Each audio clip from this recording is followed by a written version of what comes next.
لە بەشێک لە قسەکانتانە ئاماژەتان بۆ دا مناڵ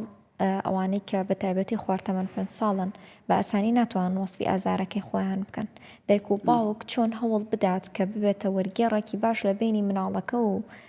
پزیشکە پسپۆڕەکە تاوەکو بە دەقیقی حاڵەتەکەی مناڵەکەی بگوازێتەوە بۆ پزیشکەکە. بەڵێ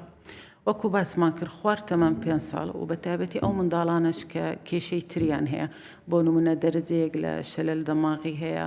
نەخۆشی داونی هەیە،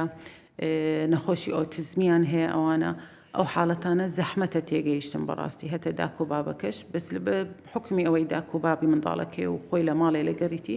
یعنی هەست بە فەرقەکان دەکە. چەند دەبینی منداڵەکە جوڵەی کەمترە لە پێشتر، کزە ئاوا وەکو جاران تێکەڵ نابی و دەنگە دەنگی نییە و گەمە ناکاتن لە یاریکردن فەرق دەکا، خواردنی کەم دەکا، ئیتر نیشانەکانی تر کە لە گەریتی مەسەلەن میسکردنە، پیساییکردنە، پلەی گەرمی بەرز بوویتەوە، مەفرۆزە ینی داک و بابەکە تەرکیزیان هەبی لەسەر ئەو شتانە.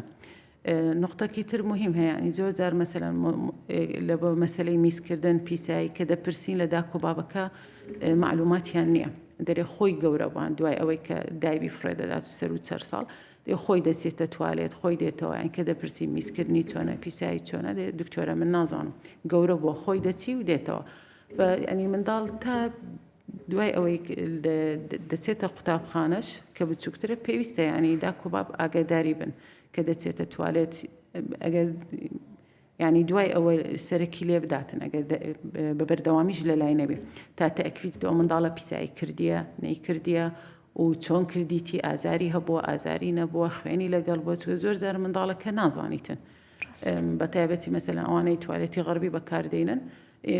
دوای ئەوە هەڵدەستەوە ناژبینین لەوانەیە خوێنەک شتەکە بێ یا منداڵەکە دەترسێ کە دەبینی خوێنەک یان شتە گۆڕایە لە میز و پیساییەکەی لەوانەیە بترسێتن نەوێرێ باس بکە. پێویستە ینی ئەو تەمەنانە هێشتا ئاگاداری بن تا ئەگەر هەر نیشانە و کێشەیەکەوی ینی بە ئاسانی هەستی پێ بکەن و معلوماتمان پێ بدەن.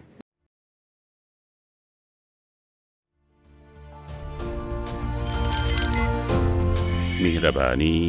دڵسۆزی و لێزانی.